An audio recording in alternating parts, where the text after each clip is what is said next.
attitudes of the mind. And I did mention in passing about how we can let go little by little. And I mentioned there are stages of letting go. Understanding there are stages of letting go gives you an idea of where you are in the process of meditation. And also gives you something you can focus on. And the stages of letting go are, first of all, just being able to let go of your body so you can focus on the mental world. And in order to let go of your body, that's why we sit in a comfortable position. So we don't have to keep on scratching, fidgeting, or whatever else occupies our mind with trying to find physical comfort. So that's why we do have cushions, we do have a quiet, comfortable place to sit meditation in. We do have chairs where people can meditate on. In other words, so your body can be comfortable enough so it can just basically disappear. So in order to let go of the body and have enough time, enough space to address the mental world and to bring that to stillness, then we have to sit in a comfortable position. And even though the most comfortable cushions and chairs, you'll still get stiff after a time, which is why we usually balance a sitting meditation with walking meditation. So when you are here, you can do some sitting meditation. When the body feels stiff and it needs a bit of stretching exercise, go and do some walking meditation. Once the body feels loose again, then come and do sitting meditation to alternate between walking and sitting meditation during the mornings and the afternoons, and maybe the evenings as well. And that way your body never really feels too stiff, and the aches and pains in the body are avoided, which means that you can have a peaceful meditation, spending your time attending to the mental world rather than problems with the physical world.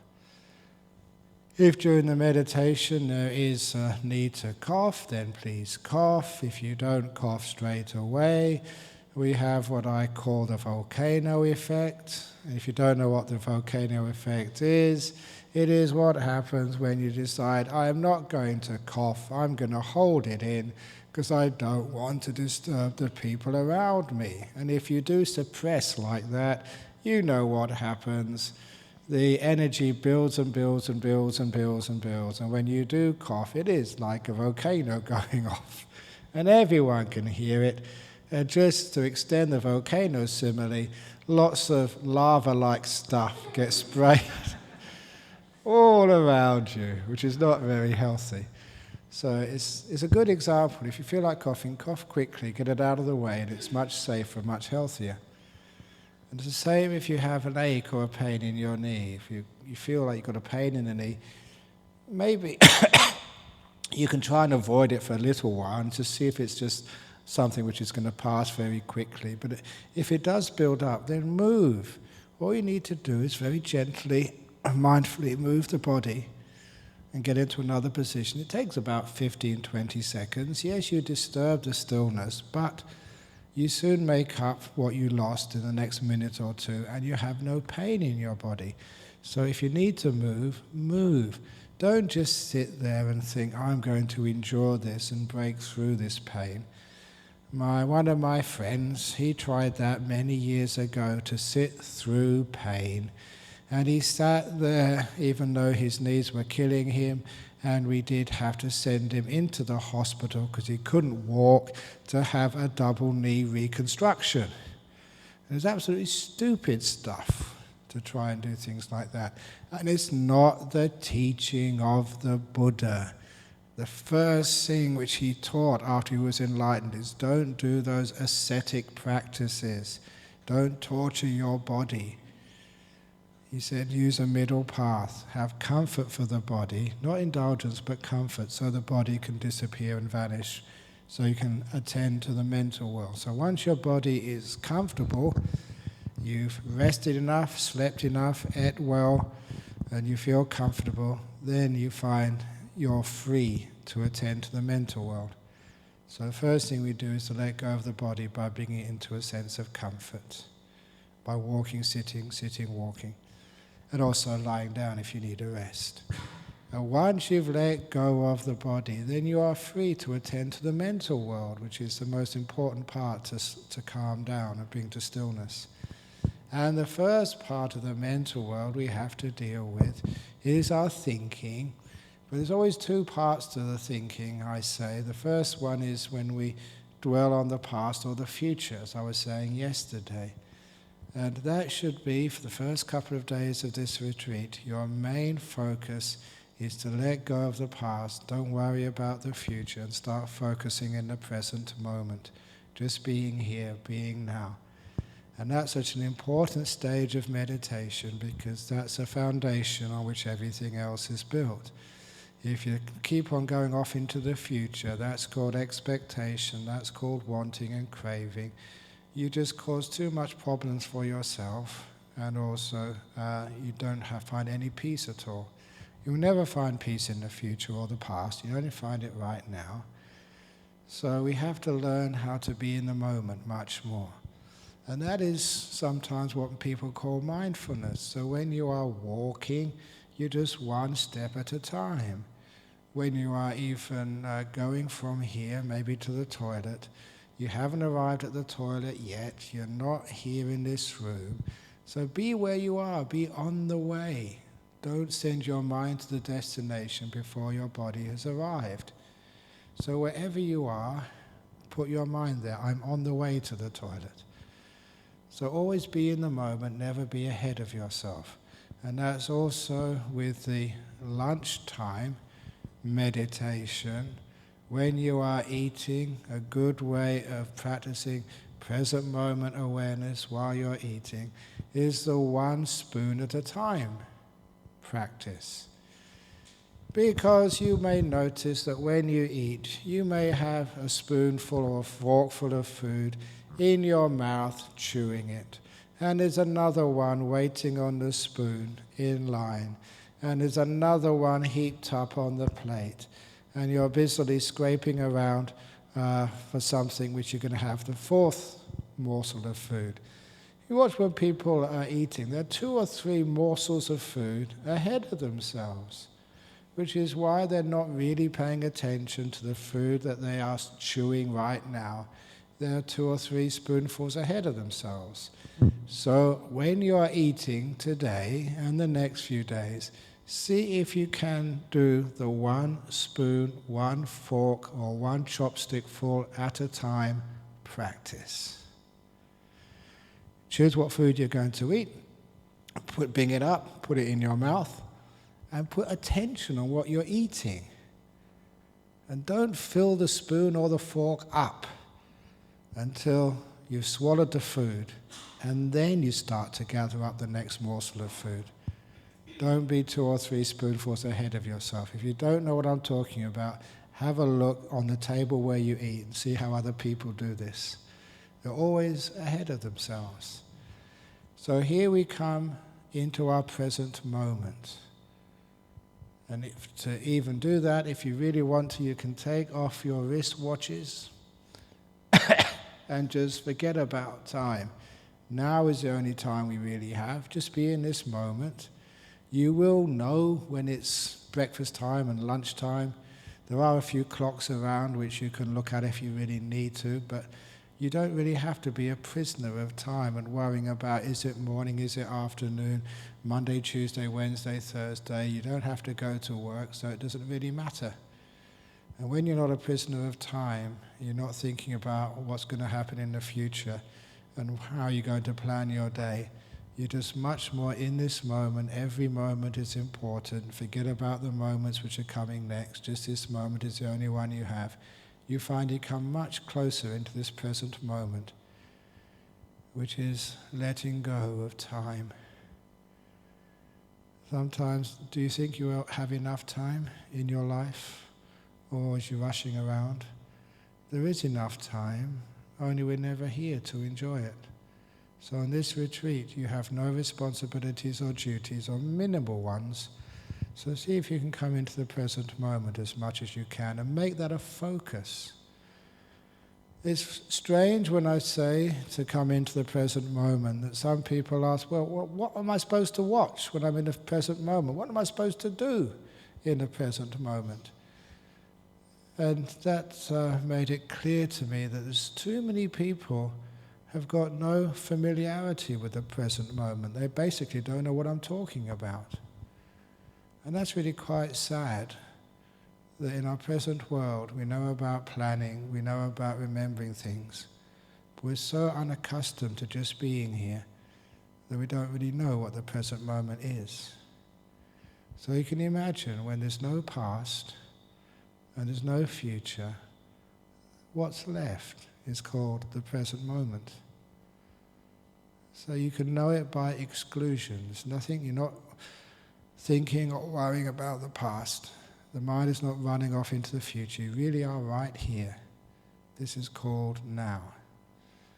And in order to develop this stage of meditation, present moment awareness, I like to say there are 3 stages of present moment awareness, or 3 levels. The first is called recognition. So you recognize what we mean by the present moment. In the same way you recognize which room is yours and which cottage is yours. When you first came here, you maybe take a few trips to find out, where everything is in this retreat complex. Now you've been here for a couple of days, you know the layout of the place, so you can recognize everything. The same with the present moment awareness. You have to recognize what it means. What is this room in the house of meditation called present moment?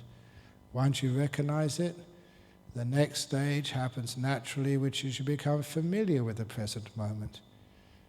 And after familiarity, then you can relax in the present moment. You get the ease.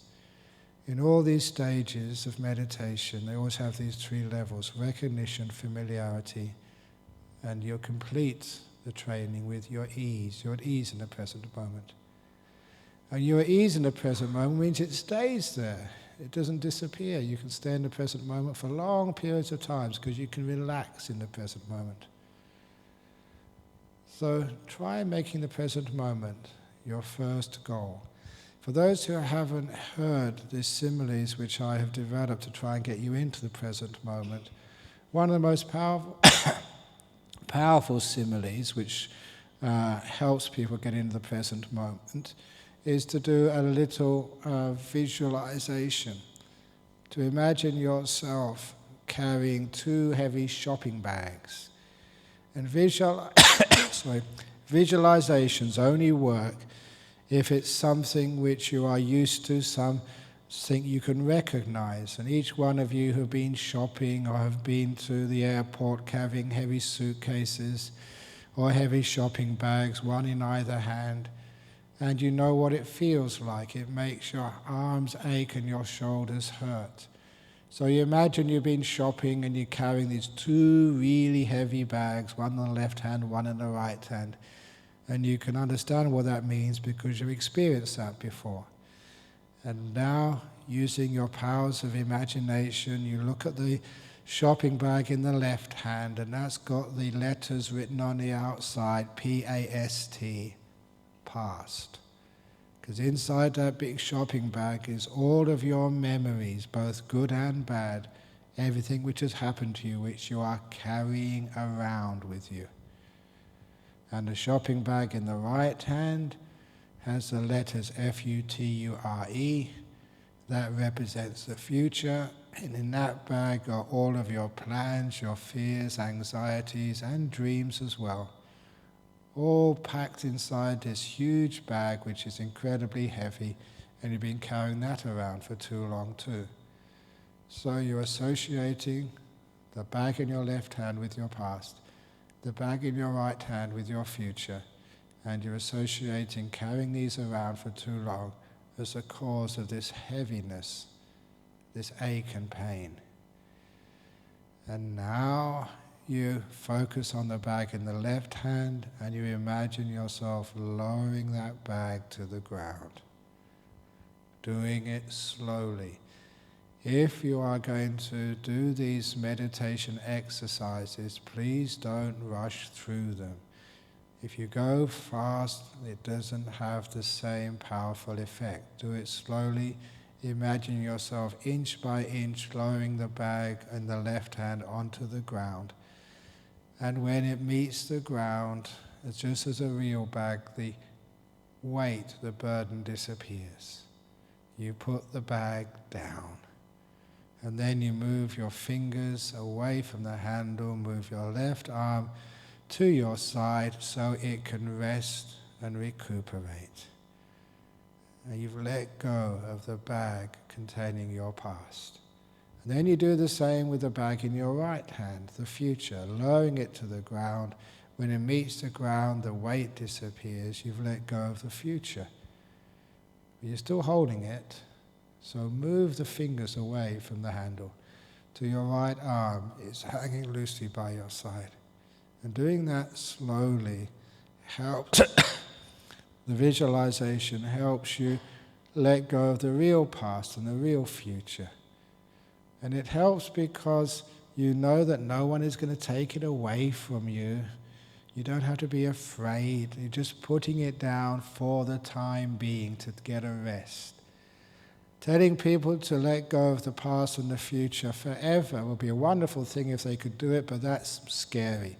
Tell them to let it go for a few minutes or for an hour or for 9 days on retreat. Yeah, we can do that because it's only putting it down temporarily. So that helps you let go of the past and the future. It knows that you need to rest your mind and keep on worrying about the past or the future. It's just going to make you tired. And so it's obvious that this is a good, positive thing to do. And once you put those two bags down, you look down and you're standing in the space between the past and the future.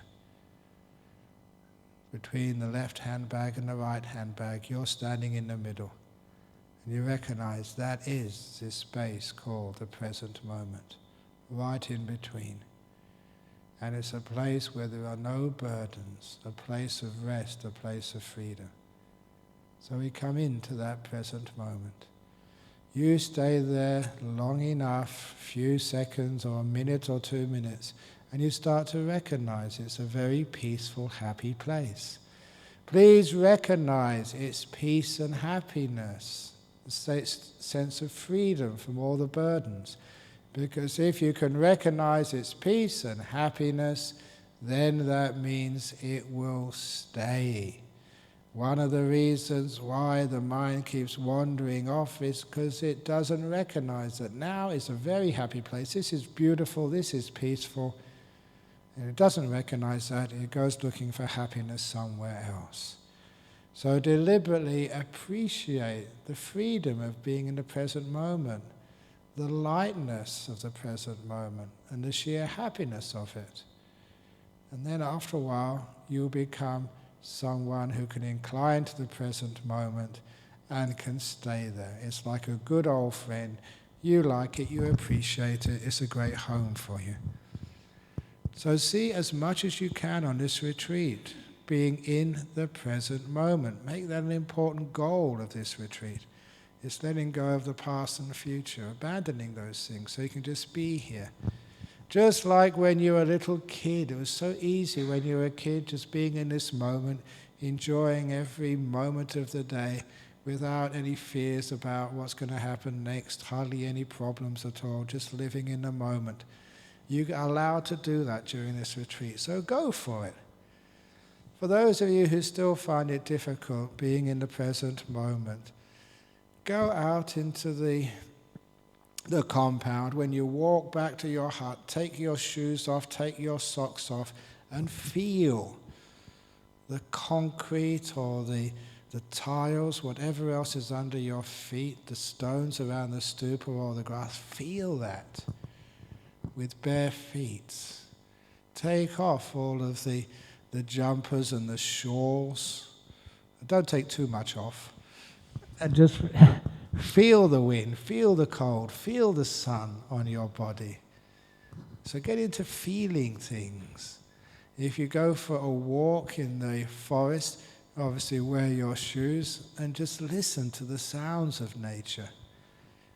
Because the feelings in the body, like the feelings of the concrete under your feet, the feeling of the warmth on your skin, all of that brings you into the present moment. It brings you back into reality. Feel the wind at night. So don't go around protecting yourself from the elements so much. If you want to be in the present moment, take that stuff off so you can feel heat, you can feel cold, you can feel the harshness of the concrete on your feet. That actually starts to get you into the present moment. When you are having a cup of tea, just really drink that tea, taste it, feel it, as much as you possibly can. This is developing present moment awareness throughout the day. And this is something you can always do. Even if you're sick, if you're tired, at least you can still be in the present moment. You are here, instead of always being somewhere else. And that becomes the first stage of meditation. It's an important one. You may think it's so simple, but it needs to be cultivated. And from the present moment, that lets go of a lot of thinking. And the next part of thinking, which needs to be overcome, is just naming everything and discussing everything. I remember as a scientist being taught that whenever you do an experiment, you collect all the data, but you don't make any conclusions until all the data has been collected and the experiment is over. Once you have all the information, then you can make a conclusion and you can think what it all means, but not before. So during meditation, don't go thinking about the meaning of life during the middle of the meditation. Don't go trying to philosophize and becoming enlightened and thinking of what it all means during the middle. Shut up. Collect the information first. And only when the information is in can you actually get some insights. But we need silence first of all. So the next thing we have to do is to learn just how to be, and to be silent. Not talking to ourselves. If you want to know what silence means and why we emphasize silence, there's that old story. I'm not going to do it in full. That's the old Lao Tzu story, where a fellow student was banned and scolded because on a walk with the master, which is supposed to be in silence, this student burst out and said, "What a beautiful sunset," when he saw this incredible sunset over the mountains. And people said, "What is wrong with talking? Why are we keeping such noble silence on this retreat? What's the point of it?" And the point of it is, as Lao Tzu said, when my student said, "What a beautiful sunset," he was not watching the sunset anymore. He was just watching the words. Every time you think a thought, you're not watching things anymore, you're just watching the thinking. Thinking what a beautiful sunset is a lot different than seeing the beautiful sunset. I don't know if any of you know those great Looney cartoons. One of my favorite Looney cartoons was of Looney watching the TV. And the TV was a nature program of a beautiful sunset. And in the other part of the cartoon was actually the window. The sunset was actually happening outside, but he was watching it on TV. And why do we have to watch sunsets on TV when there's one outside, the real one? And the point was, it's like thinking. The TV is like our thoughts. It's one step removed from reality. Thinking, what a beautiful sunset, is not the same as seeing the beautiful sunset. The thoughts are the signposts. They point to something. So we don't just see the signposts, the thoughts. We see where it's pointing to, the thing itself. And you'll find that all of your thoughts are just so many signposts. They're like Lonely Planet guides to meditation, full of ideas and words. But what's the point of reading a Lonely Planet guide to meditation when you don't go to the destination, you don't visit it yourself, when all you ever do is read books about these exotic places? And it doesn't matter how many books you read about exotic places, the Great Wall of China or something, you all know that it's so different actually being there than reading about it. It's so different experiencing something than thinking about it. So somehow or other we've got to silence that thinking mind, the place where most of us live, thinking that's reality. And I gave you one little method yesterday, which was the Namo Buddhaya. Please practice that, because that actually works, putting some spaces between the syllables, which actually stops the thoughts and makes you become more aware of the spaces in between the words. Because it's in the spaces in between the words where you find the meaning.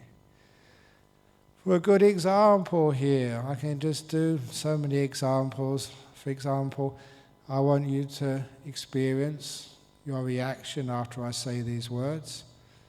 Peace. Peace. Peace. Peace. Because after I say the word, the mind will start to go in that direction. It's a little signpost to the mind, peace, and it actually goes to that direction. And after a while, I hope many of you could actually feel peace. Like kindness. Kindness. Kindness.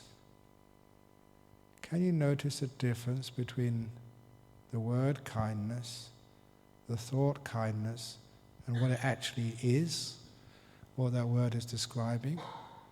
It's only in silence can we actually really get to know what peace is as an experience, what kindness is as an experience, which is why silence becomes very, very important in meditation. Whenever we're thinking, we're just creating too much disturbance to our mind. The thoughts are the waves on the surface of the lake. When we can calm those thoughts down, there are no more waves on the surface of the lake. Everything is really, really peaceful, and also it reflects truth. People have the opinion that thinking can describe the world. It does not describe truth. Thinking distorts the truth, which is why people have so many arguments, all based on thinking. Silent people don't argue. People who think a lot argue to death. So, calm the mind down and stop thinking so much. Sure, at first, when you calm the mind down and come into the present moment, you do get a bit sleepy, because you're not really quite used to what you're supposed to observe in silence and in present moment. It's very similar to when you leave a lit house at night time, you go out into the garden, which is much darker. You cannot see very clearly at first. Going out from a lit room into the dark garden, it takes a while for your eyes to adapt to the much more subdued light, but they do adapt. After a minute or 2 or 3 minutes, you can start to see again. The same with silence and present moment awareness. At first, you're not really quite sure what you should be observing. It's like going into darkness. After a while, you can start to experience again, and you can experience much more subtle things with greater power and clarity. It's worthwhile just hanging out in the silence, and soon you'll be able to understand what you're supposed to see. And the next part of the meditation is learning how to watch your breathing. If you start to watch your breath too soon and you haven't done enough present moment awareness and silence, you'll find you cannot stay with the breath easily. It usually just disappears and you start thinking all sorts of fantasies and dreams. Or else you put so much effort into trying to watch the breath, you get tensed up. So instead of going to the breath too soon, we have to make a proper foundation. Just like building a building, you put a lot of time on the foundation, then when the building goes up, it doesn't fall down. And the same is with the breath. When you do the breath, you have to have a solid foundation in present moment awareness and silence first. And when you're really calm in the present moment, it's so easy to watch the breath because the main distractions have been dealt with. And so once you have enough present moment awareness and silence, then you can invite the breath in. I say invite the breath in rather than capture the breath like some US Marine catching a terrorist. Right, I've got you now. You don't do that to your breath, you invite the breath in. And then you regard your breath as a good friend. For example, people who keep telling me, yes, they can see the breath for the 4 or 5 breaths, and then afterwards their breath disappears and vanishes. And they say, why can't we stay with the breath for too long? Why is our mind always restless? And the reason is because the way you treat the breath like a slave, not like a friend. And the simile I developed is a simile of inviting your friend out for a cup of coffee. You give them a call one afternoon, say, hey, how about coming out for a cup of coffee? And you say, okay, and your friend says, right, we're going to go to Gloria Jean's, not Dome, not Starbucks, not Coffee Bean. We're going to go to Gloria Jean's. I know you like those other ones, but I like Gloria Jean's. We're going to Gloria Jean's, right? And you're going to have a latte, because I like latte. I know you usually like to have a cappuccino, but I don't care. You're going to have a latte, because that's what I want you to have. And you're not going to have a muffin. I know you like those chocolate muffins. You're going to have a biscuit, just like I'm going to have a biscuit. And we're not going to sit out the front, we're going to sit out the back, because I don't like being out the front. I know you like being in the front, but I'm going to go in the back and you're coming with me. And we're going to start talking about politics. I know you hate politics, but I love talking about politics. And you're going to sit there for 2 hours, not 1.5 hours or 3 hours. If I only got 2 hours, you're going to sit there for 2 hours talking about what I want to talk about, eating what I want to eat, drinking what I want to drink for the time I want, okay? Now, if that was your friend, and they said things like that, they wanted to control you like that, what would your response be? You'd probably say, oh, I just remembered, I've got to go to the dentist. Yeah, I've got to go to the dentist. I'm terribly sorry, but maybe next time, okay? Anything to escape. Now you know why your mind tries to escape from you. Right, you're going to watch the breath at the tip of the nose or somewhere else for 1 hour. I know last time you could only do it for 5 minutes. You're going to watch it for 1 hour now, no messing around.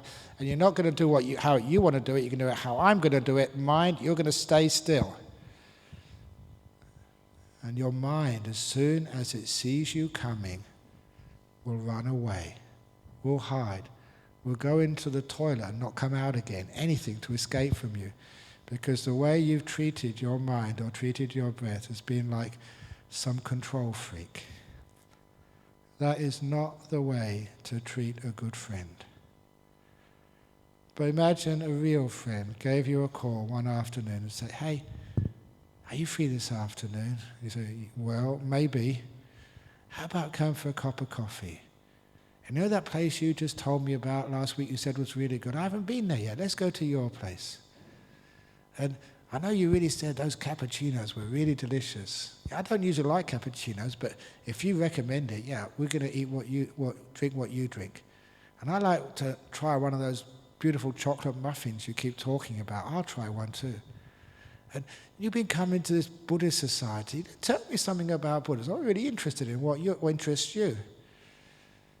Well, if you have a friend like that, who's interested in what you're interested in, and not trying to control you, but being kind to you, of course you want to go out with them. When they treat you like that, the time goes, an hour, 2 hours, 3 hours, you're having such a good time with them that you don't notice the passage of time. And you stay having a wonderful time together because of that kindness and sensitivity. So if you want to stay with your breath for long periods of time, treat it like a really good friend. Tell your breath, how do you want to go in and out? What do you want to do? And just do what your breath wants to do, not what you want to do. And if the breath needs to go out for an appointment somewhere, it just needs to disappear. Okay, off you go, breath. You can come back later on. If you treat your breath like a friend with kindness, then it's very easy to stay with your breathing. As easy it is to stay with a good friend. And if your breath wants to disappear for a while, let it go. Story I love saying is of a woman here in Perth whose 6-year-old son decided to leave home. He was a little kid, and one day he told his mummy, "Mummy, I don't like keeping all your rules anymore. I've had enough. I'm leaving home." So the 6-year-old wanted to leave home. And the mummy said, "Okay, darling, I'll help you pack." Now, the mother was not trying to get rid of her kid, although many mothers can think of that a few times, but she was just using very smart psychology. So she went into the kid's bedroom, helped pack his suitcase with all the necessities of life, like, the Game Boy and the teddy bear and everything else. And then before he left, she told him, "Hang on a little bit, darling, I'll just make you a sandwich for lunch." So made him his favourite sandwich, peanut butter and jelly, whatever, I don't know what it was. And then as the son left home, she stood at the doorway waving her little 6-year-old off. "Bye-bye, darling, don't forget to call." As the little 6-year-old, carrying a suitcase in one hand and a paper bag with a sandwich in the other hand, walked to the end of the garden, opened the gate, turned left, and went off into his life away from home as a 6-year-old. He got maybe a couple of houses down the street in which it lived, and then was homesick, turned around, walked back, opened the garden gate, walked down the garden path, and the mother was still waiting there by the door. "Welcome home, darling." Because she knew the 6-year-old won't go far. You can let it go. It just goes a couple of minutes away and gets homesick and wants to come back again. And that's how you treat the mind when it wants to go away, when it wants to be restless. You're watching the breath, and then suddenly the mind wants to go off somewhere. Okay, bye-bye, mind. Have a great life. Don't forget to call. Then the mind will go off somewhere. Just let it go. It will be back in a few moments if you're kind to it. If you really care and love your mind, it will go off somewhere, but always come back straight away. That's a way to deal with restlessness. But if you have a kid and as soon as it comes back, you slap it around, "Stupid kid, don't you ever do that again. You're grounded. You can't do this, you can't do that." Of course your kid will want to run away again. The same with your mind. If it's been restless, don't slap it around. Don't sort of be cruel to it. Be kind to it. And then it will keep coming back again. The reason why the mind is restless, why it keeps wandering off, is because you're not kind enough to it. Because it's scared of you. If it really loved you, and you cared for it, it cared for you, you'd be inseparable friends. And if you can be inseparable friends with your breath, then you become a great meditator. You don't stop restlessness through force or willpower. You can't control your mind as if it was some servant or a slave. You control the mind. You either not control the mind, you become friends with the mind. So comfortable in each other's presence. You can hang out together for long periods of time.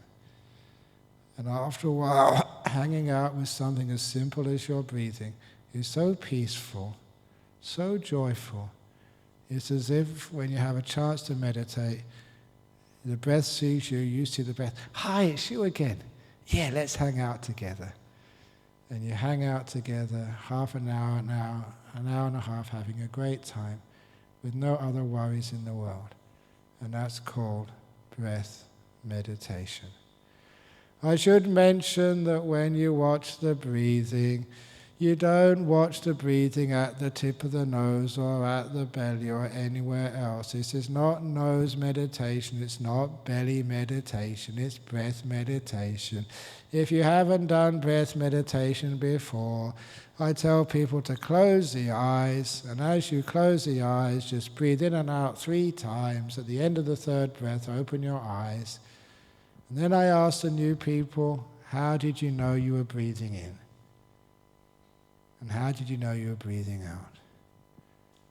You know you're breathing in. You know you're breathing out.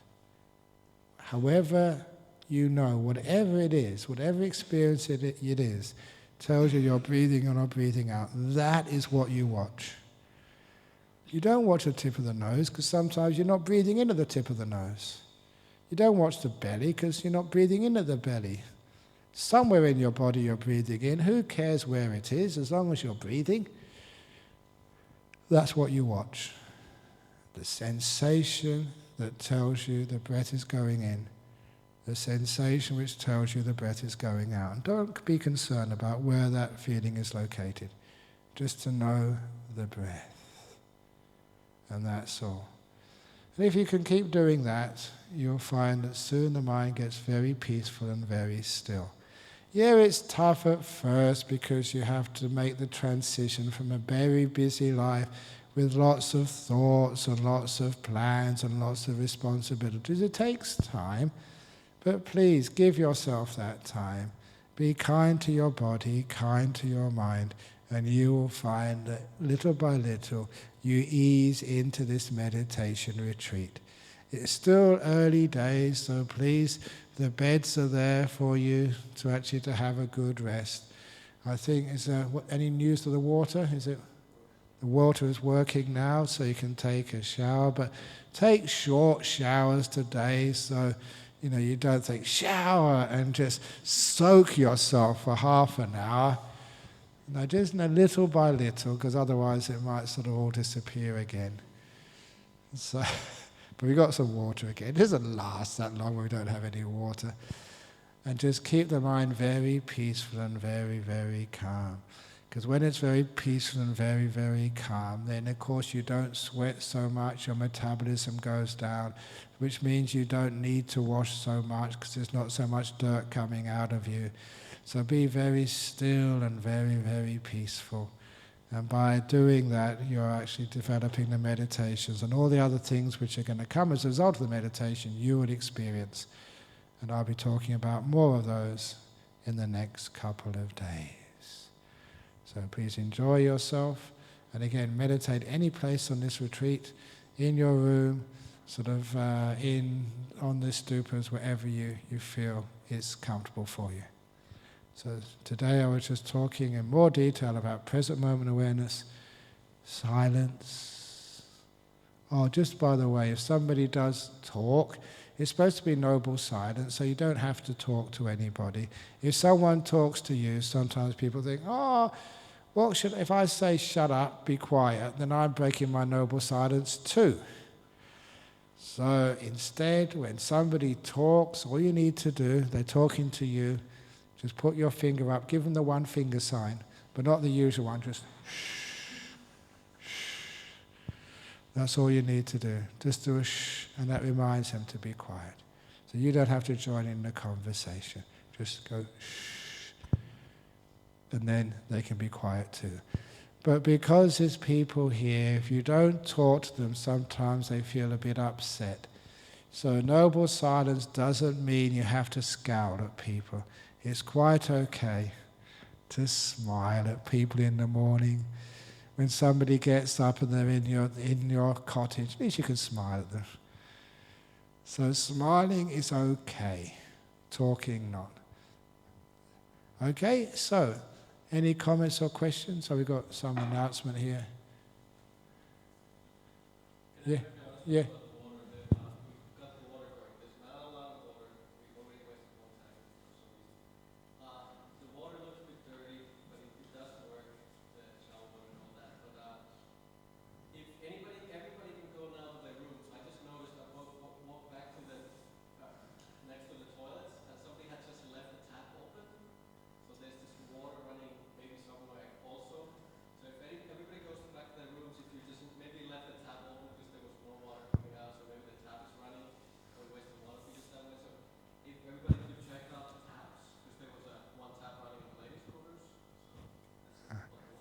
Okay, very good. Sometimes they leave the kitchenette, the tap on. So please look after all the taps. Needs to check they haven't left taps on their cottages. Water may be discoloured, but it is fine. So, have nice showers and have a nice day. So now we have some interviews at 9 o'clock. So those who put their names on the interview list, please come up for the interviews. The interviews are a maximum 10 minutes each. So please keep it to the 10 minutes. And can we please keep it, if possible, to meditation questions, not about your husband, your kids, your wife, and everything else, because that goes on forever and ever and ever and ever. Okay, so interview time now for those who want the interviews.